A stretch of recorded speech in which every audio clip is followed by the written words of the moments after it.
Buka kitab kita sama-sama. Hari ini kita masuk pada pembahasan. Karena firman Tuhan adalah ya dan amin. The Bible is not an insya-Allah book. Alkitab bukan buku yang 90%-nya benar. 80%-nya bisa dipegang. Tetapi Alkitab adalah buku yang seluruh isinya ya dan amin dalam hidup kita. Yang setuju katakan amin. Ini yang kita mau belajar hari ini. 2 Korintus 1 ayat 20 sampai 22. 2 Korintus 1 ayat 20 sampai 22. Sebab dikatakan apa? Kristus adalah ya bagi semua janji Allah. Amin. Apa artinya? Kalau Kristus adalah ya bagi semua janji Allah, kira-kira apa artinya? Sebagian kita berkata, saya belum mengerti apa maknanya Kristus adalah ya bagi semua janji Allah. Artinya sebenarnya sederhana, selama kita siap melakukan janji Allah, Kristus akan memampukan, menguatkan, serta menyempurnakan kita. Amin. Saya ulangi sekali lagi, karena Kristus adalah ya bagi semua janji Allah, artinya selama kita mau, Kristus akan menguatkan, memampukan, serta menyempurnakan kita untuk melakukan kehendak Allah. Sehingga pertanyaan kehendak Allah bukanlah apakah saya mampu. Ya kan? Bertahun-tahun kita selalu begitu. Ya pendeta, saya kan masih hidup di dunia. Apakah saya mampu hidup suci? Saya kan masih hidup di dunia. Apakah saya mampu sabar dan mengalah? Saya kan masih hidup di dunia. Apakah saya mampu untuk tidak membalas yang jahat dengan yang jahat? Pertanyaannya, kekristenan bukan mengajarkan kita apakah saya mampu atau tidak mampu. Tetapi pertanyaannya adalah, apakah saya mau atau tidak mau? Karena kalau saya mau, Kristus yang memberikan kemampuan.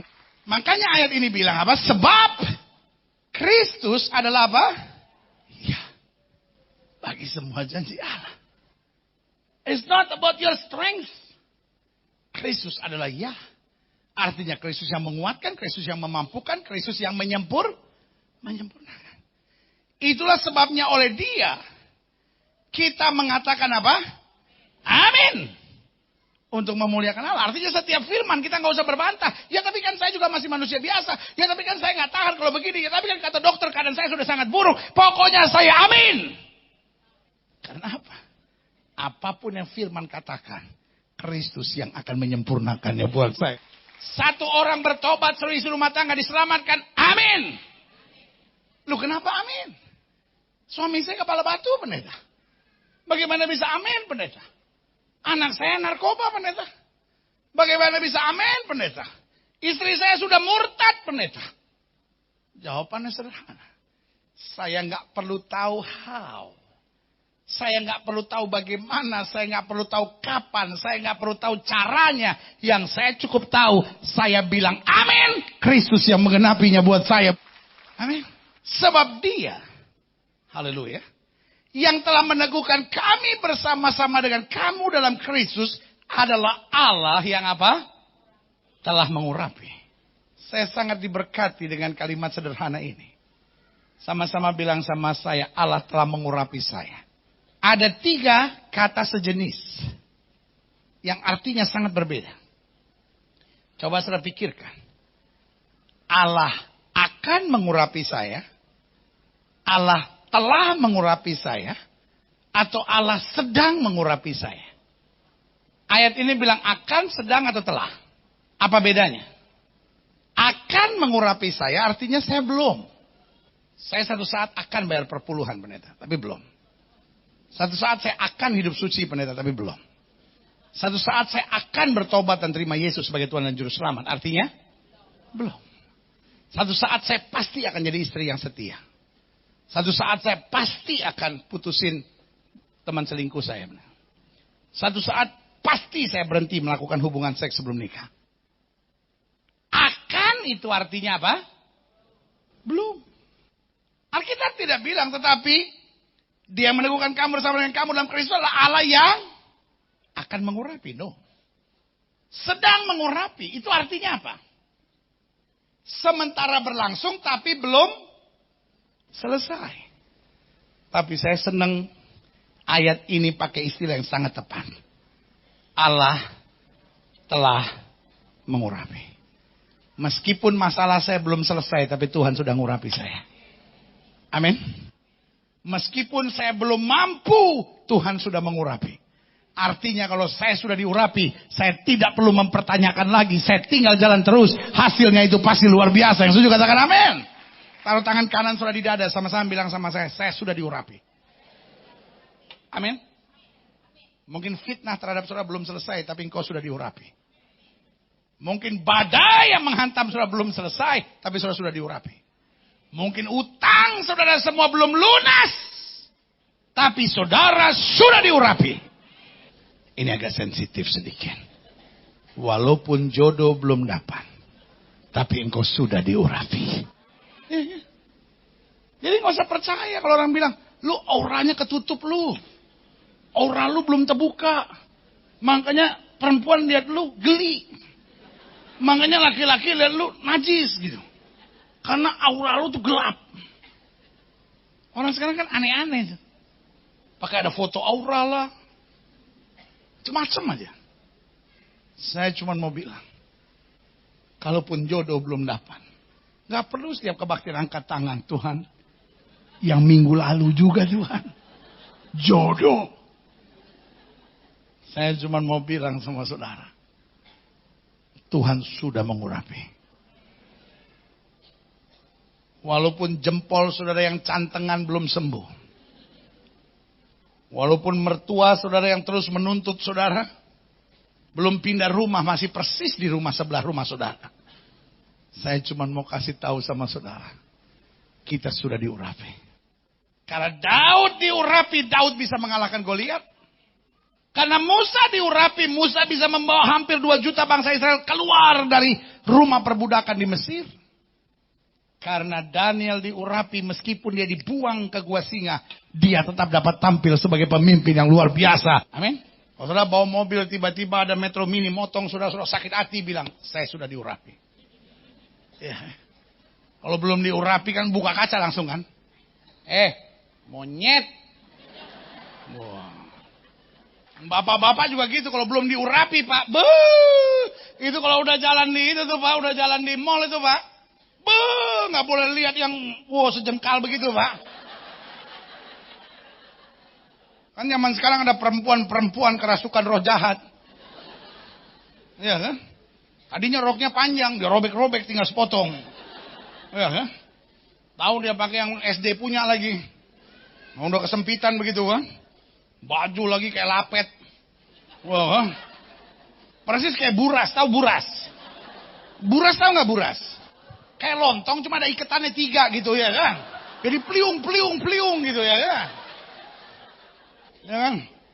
Perempuan sekarang kalau pakai baju kayak buras gitu. Ya. Bapak-bapak kalau belum diurapi kan begitu tuh. Nganterin istrinya di mall. Istrinya bilang, kamu apa sih genit banget? Kamu dosa loh. Itu karya Tuhan kok kita hina. Najis Pak, najis Pak. Benar Pak. Ingat Pak, sudah diurapi. Jadi maksudnya sudah diurapi. Sudah diurapi. Sudah lihat ke atas saya. Anak-anak muda juga sama. Kalau lagi malam minggu tuh pacaran, kalau belum bertobat tuh kayak cumi-cumi gitu.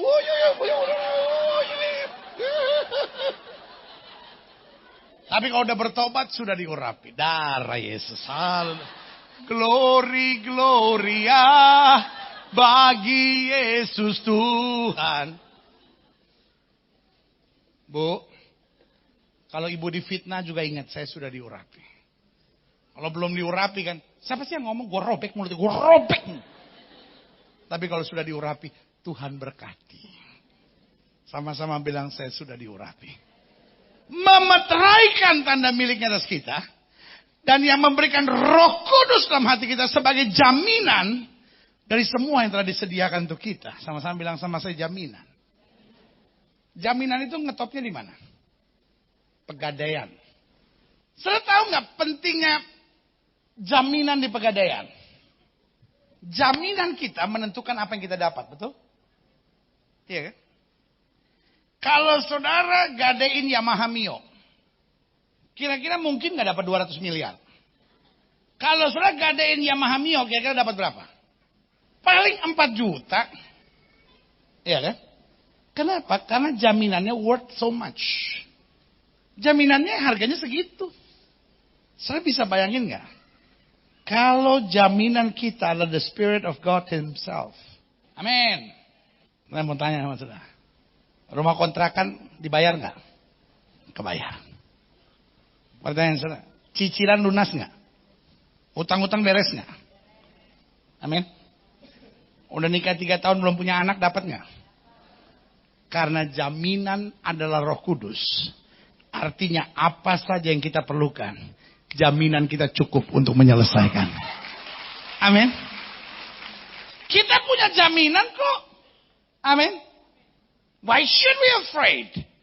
Kenapa kita perlu takut? Kenapa kita perlu khawatir? Aduh Tuhan, gimana ya Tuhan? Uang sekolah anak saya gimana Tuhan? Aduh anak saya udah mesti masuk kuliah Tuhan. Aduh cicilan ini belum lunas Tuhan. Aduh ini begini. Kenapa kita mesti khawatir? Kita punya jaminan yang cukup untuk segala keperluan kita. Kristus yang menjadi jaminan. Yang katakan amin.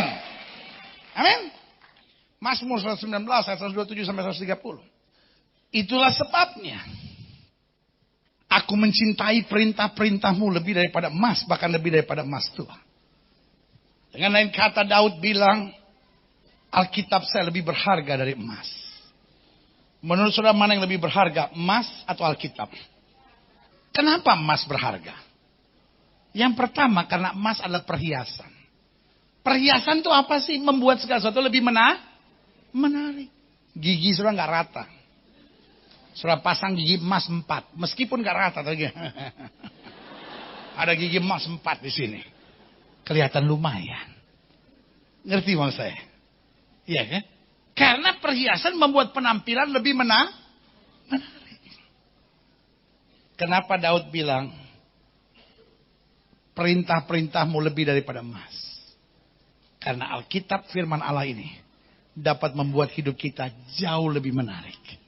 Amin. Waktu hidup kita dipenuhi dengan firman, maka kemuliaan Allah akan selalu terpancar dalam hidup kita. Yang kedua, gunanya emas untuk apa? Untuk simpanan.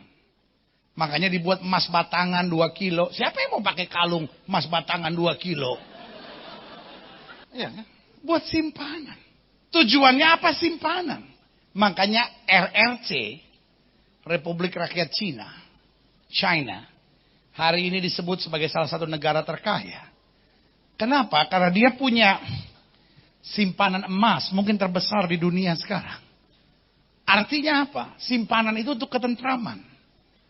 Badai ekonomi akan menghantam dunia bagaimanapun, Cina akan tetap tentram. Karena dia punya persediaan emas yang cukup. Itu yang Alkitab bilang. Langit dan bumi boleh lenyap, tapi firman Allah tinggal tetap. Selama kita pegang Alkitab, hidup kita tentram menghadapi apa saja. Yang setuju katakan amin. Yang ketiga, emas juga merupakan apa? Jaminan. Jaminan hari tua. Kenapa inang-inang suka beli emas? Kenapa orang India suka beli emas? Kenapa orang Arab suka beli emas? Iya kan? Disimpan emas itu untuk apa? Jaminan. Sehingga tidak ada yang perlu menakutkan. Ini yang Alkitab bilang. Kalau kamu tidak miring ke kiri maupun miring ke kanan, hidup kamu diberkati. Kamu tidak turun tapi naik, kamu tidak menjadi ekor, kamu akan menjadi kepala. Alkitab bukan hanya menjadi jaminan, tapi Alkitab kepastian bahwa kita akan selalu maju, kita akan selalu meningkat, kita akan selalu melihat hal-hal yang dahsyat. Yang setuju katakan amin. Berarti waktu Daud ngomong ini bukan sekedar prosa, bukan sekedar sajak, but he means it. Dia ngerti betul apa artinya. Itulah sebabnya aku mencintai perintah-perintahmu. Lebih daripada emas, bahkan lebih daripada emas tua. Ayat 128. Itulah sebabnya aku hidup jujur sesuai dengan segala titahmu, segala jalan dusta aku benci. Orang yang suka baca Alkitab, hidupnya pasti jujur. Amin. Bu, kalau ibu tidak mau dibohongi oleh suami, sering-seringlah ajak suami baca Alkitab. Jangan cuma suruh dia baca Alkitab, supaya lu gak ngebohongin gue. Baca Alkitab bersama-sama. Pak, kalau engkau tidak mau dibohongi oleh istri, Pak. Istri juga kadang-kadang pendiam tapi bahaya loh, Pak. Kalau engkau tidak mau dibohongi oleh istri, Pak, ajak istri baca Alkitab. Amin. Adik-adik muda yang pacaran, ajak kekasihmu baca Alkitab. Sorry ya untuk ngomong ini ya. Kadangkala kita perlu matikan TV.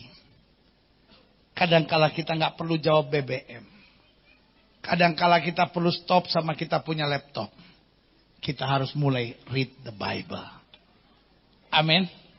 Makanya pemazmur berkata, aku hidup jujur sesuai dengan segala titahmu, segala jalan dusta aku benci. Peringatan-peringatanmu ajaib. Itulah sebabnya jiwaku memegangnya. Ini indahnya ayat 130 nih. Bila tersingkap firmanmu membawa terang. Memberi pengertian kepada orang bodoh. Artinya gini, sebodoh-bodohnya orang sekalipun.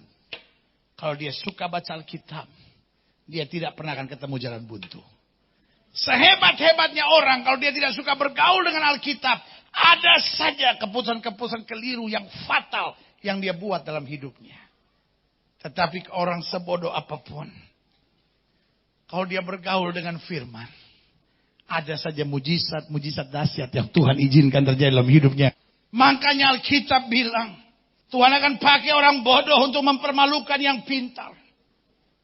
Alkitab bilang Tuhan akan pakai orang lemah untuk mempermalukan yang kuat.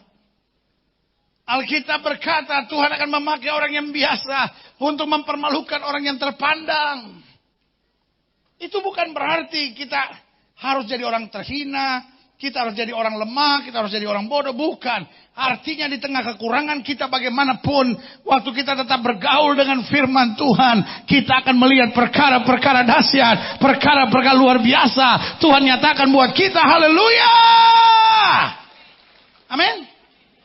Dengar, makanya saya catat di sini gini.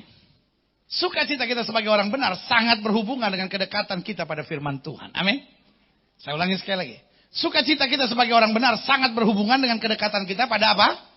Firman Tuhan. Jangan bilang sama saya begini. Ya tapi pendeta saya kan ada masalah. Bagaimana saya bisa sukacita? Gini. Dengar.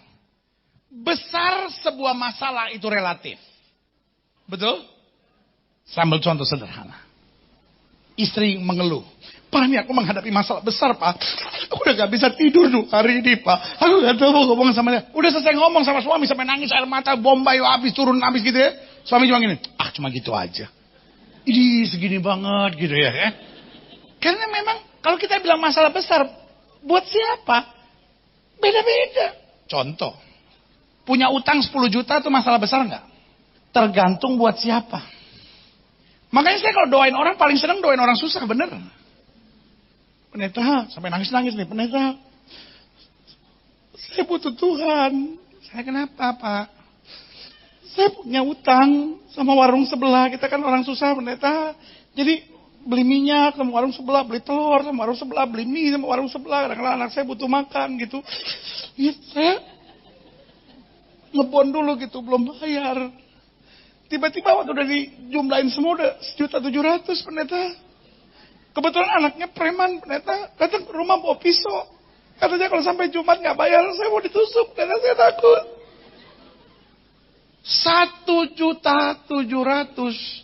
Bapak itu mau ditusuk. Kita doain hamba-hamba Tuhan. Tuhan kerjakan mujizat. Selesai amin kita mikir, gimana kalau Tuhan gak buat mujizat?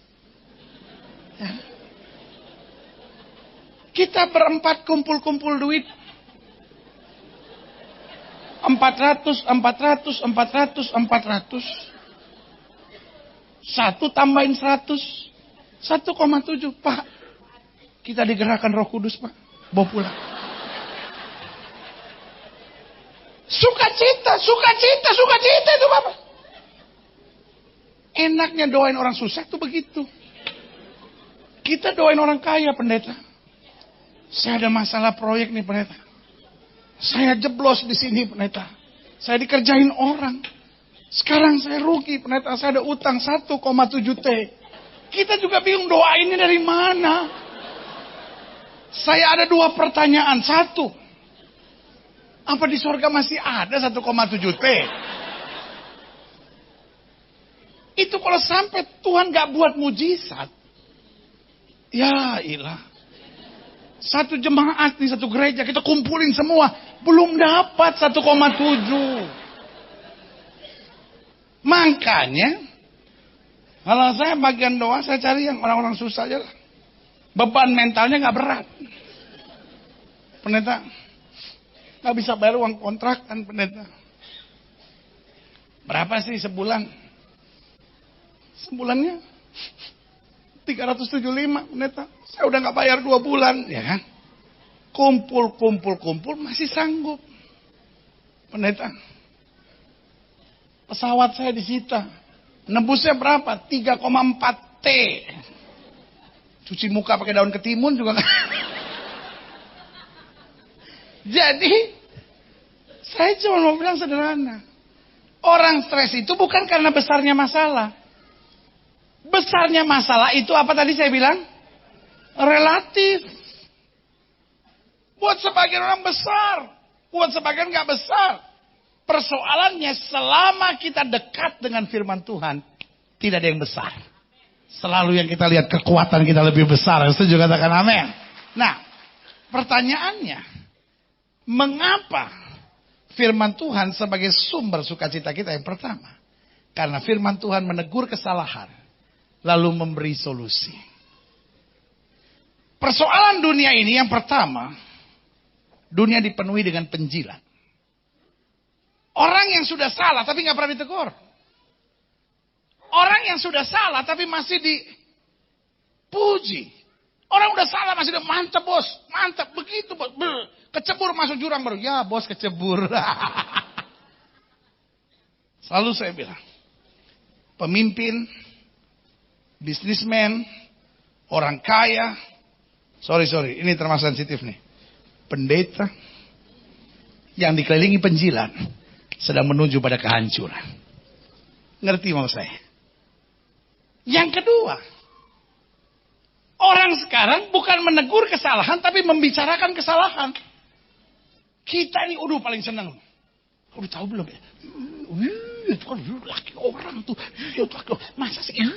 Dia pelayanan tapi laki orang digaji gila. Itu yang saya bilang. Di gereja ada banyak hakim-hakim amatiran. Hakim-hakim kampungan. Yang gak laku di pengadilan. Kerjanya di gereja. Udah tahu belum? Senangnya cari kesalahan orang. Senangnya bicara kesalahan orang. Udah kalau ketemu kesalahan orang tuh kayaknya ada berkat gitu. Tahu nggak? Saya kan saya dengar dari teman saya, teman lama. Apalagi kalau dia ketemukan kesalahan pendeta. Itu kayak ada berkat berlipat kali ganda. Udah tahu belum pendeta ini? Itu kan. Apalagi kalau ditemukan kesalahan anaknya pendeta. Tahu nggak itu anak pendeta itu? Kenapa? Buntingin orang, bunting. Tahu nggak anaknya pendeta? Narkoba kan? Bukan cuma narkoba, homo, masa. Iya.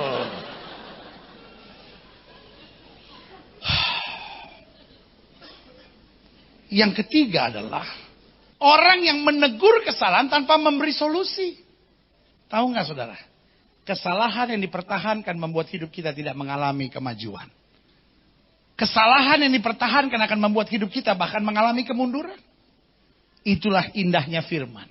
Makanya kalau sudah masuk gereja, tertegur oleh firman Tuhan, jangan ngambek. Justru kalau engkau tertegur firman, firman itu luar biasa. Dia menegur kesalahan, dia memberi solusi, dia membawa kita pada kemuliaan Allah. Yang kedua, karena firman Tuhan mengajarkan kita hal-hal yang benar dan kekal. Alkitab tidak hanya mengajarkan kita hal-hal yang enak, yang menyenangkan dan menguntungkan, tapi hal yang benar. Berdoalah bagi orang yang menganiaya kamu. Enak nggak? Enggak. Tapi benar. Alkitab bilang jangan balas yang jahat dengan yang jahat. Enak nggak? Tapi benar. Alkitab bilang jangan kamu menjadi pasangan yang tidak seimbang dengan orang yang tidak percaya. Persamaan apakah antara gelap dan terang? Enak nggak?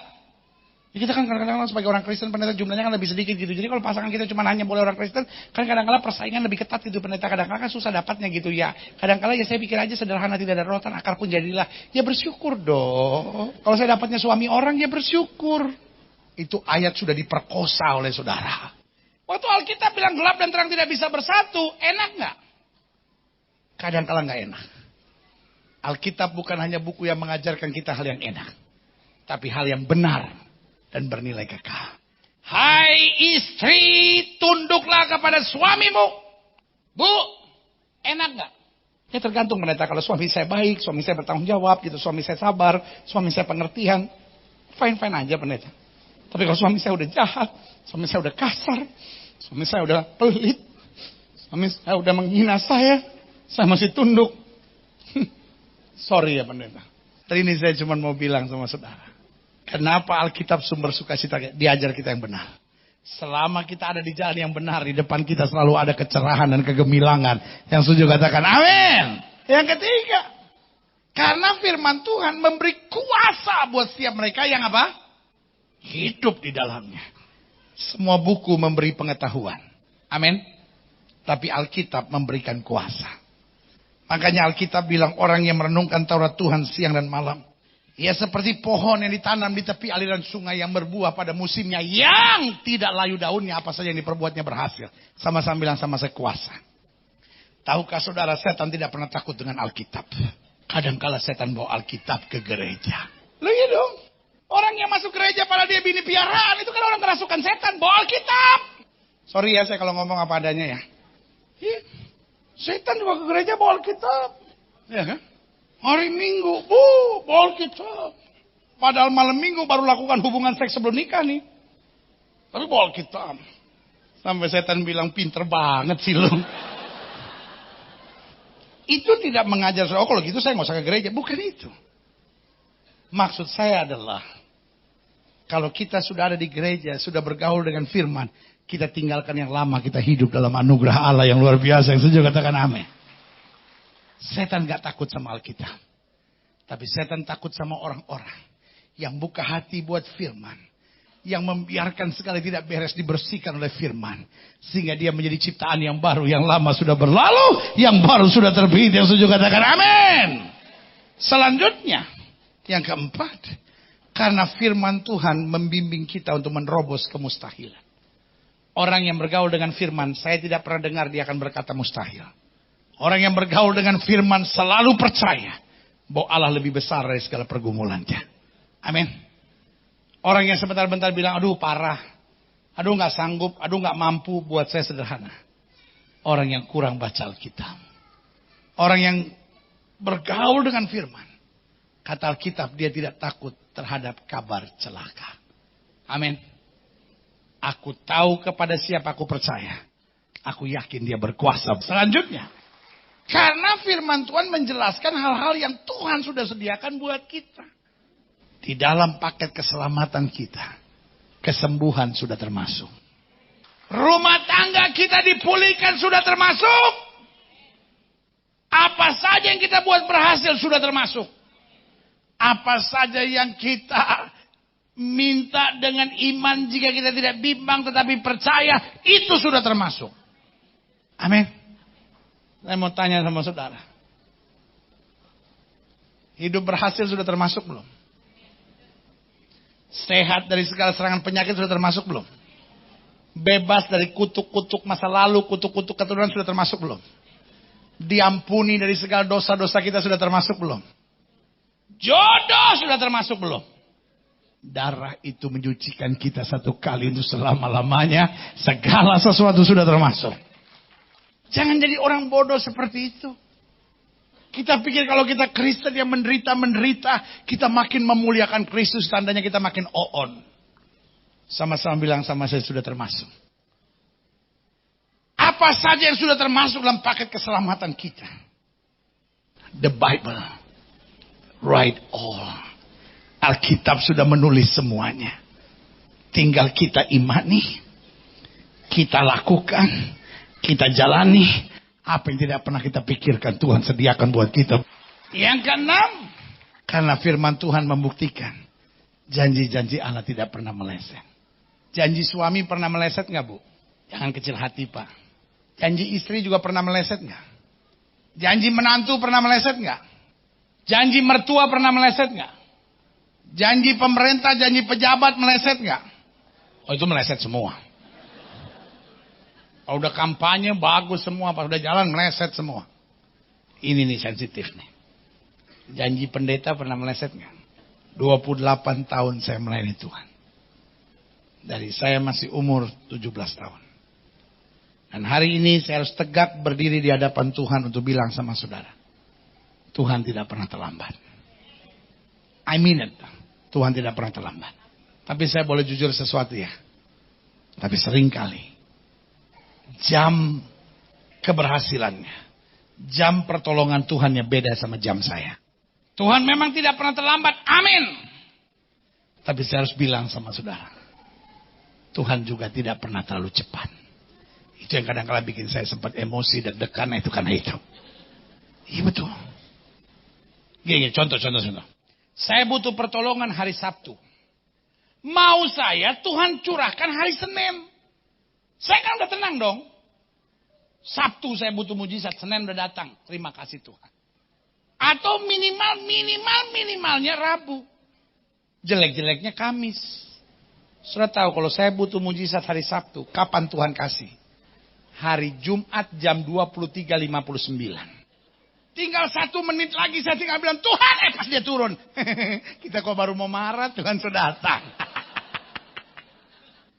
Makanya sebagai hamba Allah saya cuma mau bilang, benar kata Alkitab, terkutuklah orang yang mengandalkan kekuatannya sendiri.